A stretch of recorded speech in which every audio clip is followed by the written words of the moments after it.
Would you pray with me a moment?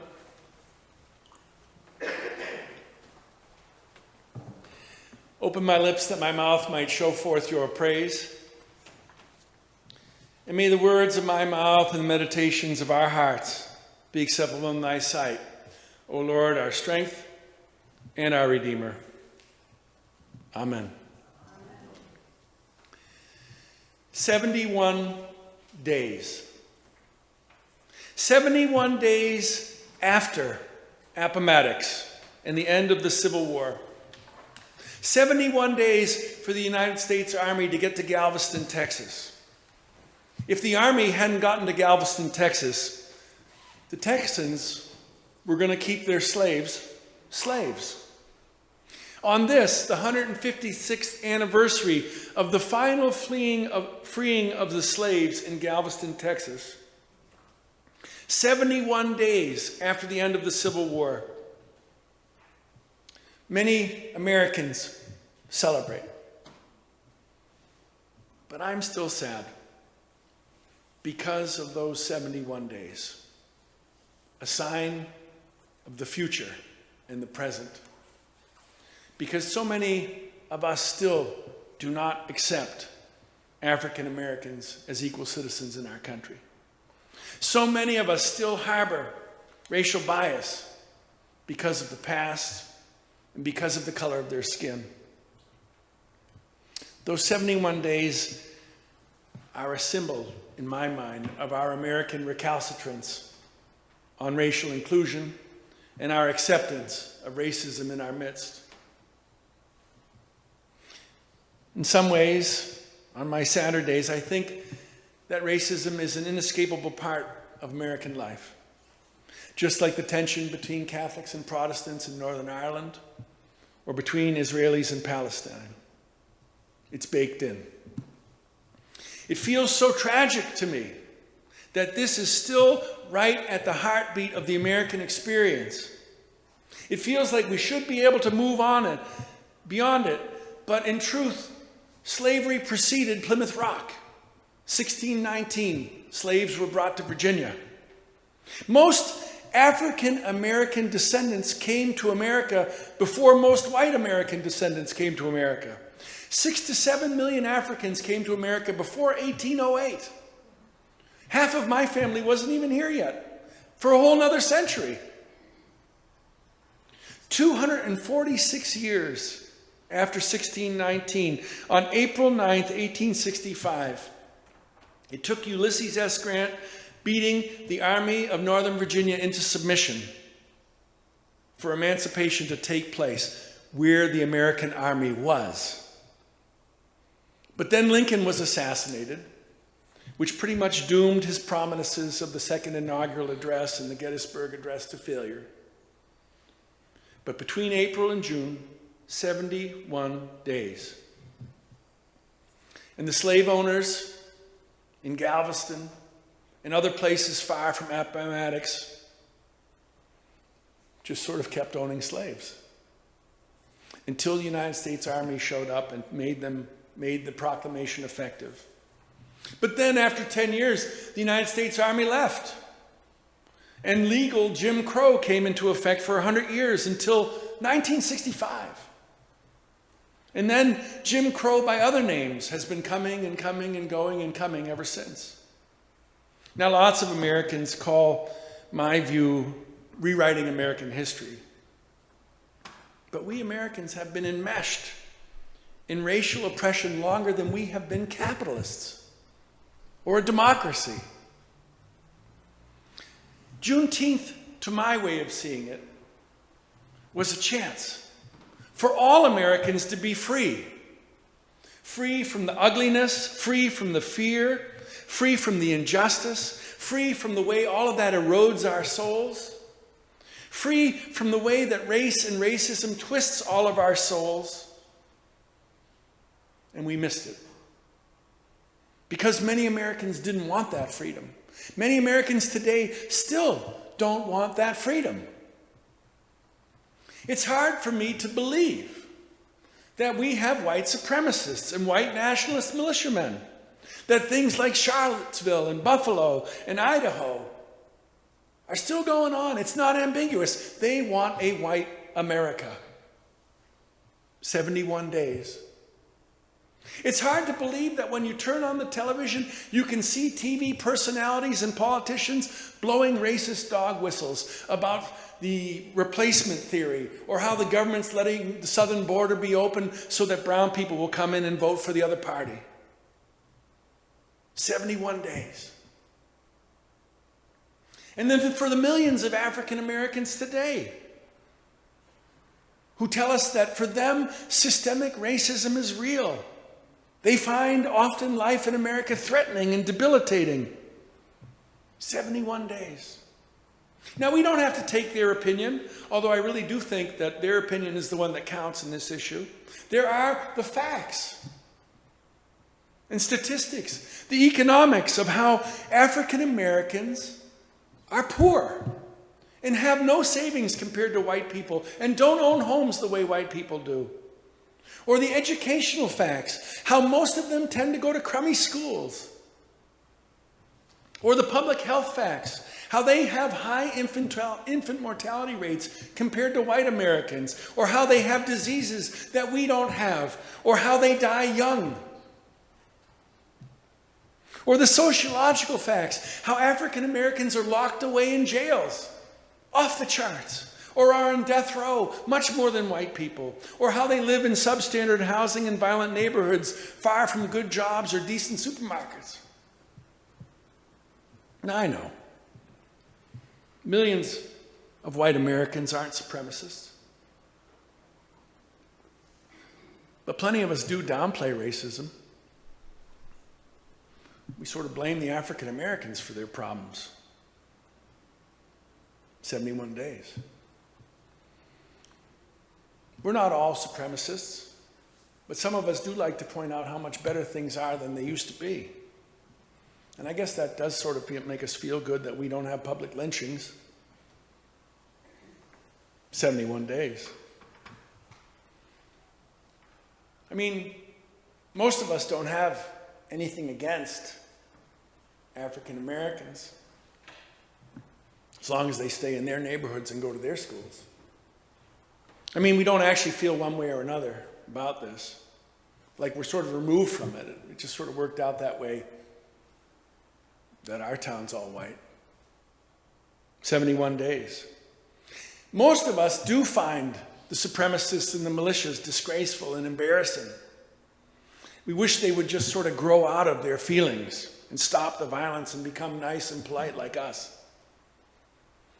But the truth is, most of us also find black activists difficult to understand. We sort of wish that African Americans would just sort of become white middle-class Americans. Overcome all the obstacles racism puts in their way, like the Jews and the Irish did.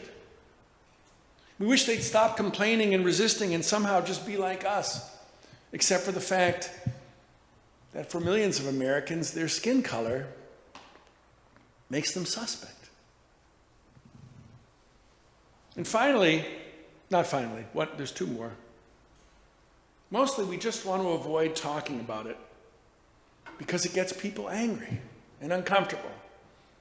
We lose friends. We alienate our neighbors. We split churches. And the fact is, if you're like me, you're so busy living your life and doing everything that you need to do that you don't have time to advocate for change. So we wish the African Americans well, as far as that goes. And then finally, there are the white allies and anti-racism advocates who seem to me like they're angry all the time and frustrated, despairing about things being the same. 71 days. I think I've got just about everyone now in our country. That's all of us. We're all in there somewhere. Probably some of us on any given day fall into a number of those categories. And it occurred to me as I was thinking about what I was going to say today, and like I said, I didn't even occur to me Juneteenth. It was Kayla said, you know, it's Juneteenth. I'm like, well, that's right. Completely off my radar screen at 59 years old. It occurred to me, though, that racism and race is the one issue in which every American participates one way or another, participates spiritually. I don't know about you, but I find it spiritually debilitating, exhausting, to live in a land where we can't get past this, generation after generation, where we have this disconnect between our stated ideals as a country of which we are so very and rightly proud, and our lived experience, which we have to explain away. Imagine, for example, being a white supremacist. Imagine what it would be like to go through your life living with so much fear and loathing on a daily basis. So much hatred, so much sense of danger and fear. How could you love life if that was your worldview? I think you'd be far from God, living in darkness. Imagine being an African American. How stressful it must be. Just driving your car, or being in public places, or being any place after dark. And then, I don't have to imagine it. Maybe this isn't your experience, but this is my experience. It feels, being white and in the middle somewhere, like we're walking in a minefield. Ooh, ooh, ooh, who am I upsetting? Or living with constant acid reflux. Because we can never really relax. When's going to be the next Charleston? When's going to be the next Buffalo? When's going to be the next George Floyd? These things make me feel bad about myself and our country, and I don't like feeling bad. And then there are the African American leaders like Jesse Jackson or Malcolm X or Martin Luther King. We love Martin Luther King now, but when he was alive, we didn't like him that much. Because they call out our failings. They hold up a mirror and they make people resentful. The point is, my point is, this original sin of our country, which we have inherited, makes all of us less than we could be. Our faith is clear. Amos this morning and all the prophets call us to do justice and righteousness. Our African American neighbors are celebrating today the final end of slavery. I'd like Kayla to share with you exactly that proclamation. I had to look it up because I did not know this. General Order Number 3 states, the people of Texas are informed that in accordance with a proclamation from the Executive of the United States, all slaves are free. This involves an absolute equality of personal rights and rights of property between former masters and slaves, and the connection heretofore existing between them becomes that between employer and hired labor. The freedmen are advised to remain quietly at their present homes and work for wages. They are informed that they will not be allowed to collect at military posts, and that they will not be supported in idleness, either there or elsewhere. 71 days. They're free, but that was hardly enthusiastic to my way of thinking. Stay quiet, stay there, take what your former master pays you. April 16th, 1963, Martin Luther King Jr. is in the Birmingham jail for civil rights. 72 days. 72 days before I was born, 59 years ago this month. He wrote this letter from the Birmingham jail to churches just like the Dover Church, and I've excerpted a part that I'd like Kayla to read. I have almost reached the regrettable conclusion that the Negro's great stumbling block in the stride toward freedom is not the white citizen's counselor or the Ku Klux Klanner, but the white moderate, who is more devoted to order than to justice, who prefers a negative peace, which is the absence of tension, to a positive peace, which is the presence of justice, who constantly says, I agree with you in the goal you seek, but I can't agree with your methods of direct action. paternalistically feels that he can set the timetable for another man's freedom, who lives by the myth of time, and who constantly advises the Negro to wait until a more convenient season. Shallow understanding from people of goodwill is more frustrating than absolute misunderstanding from people of ill will.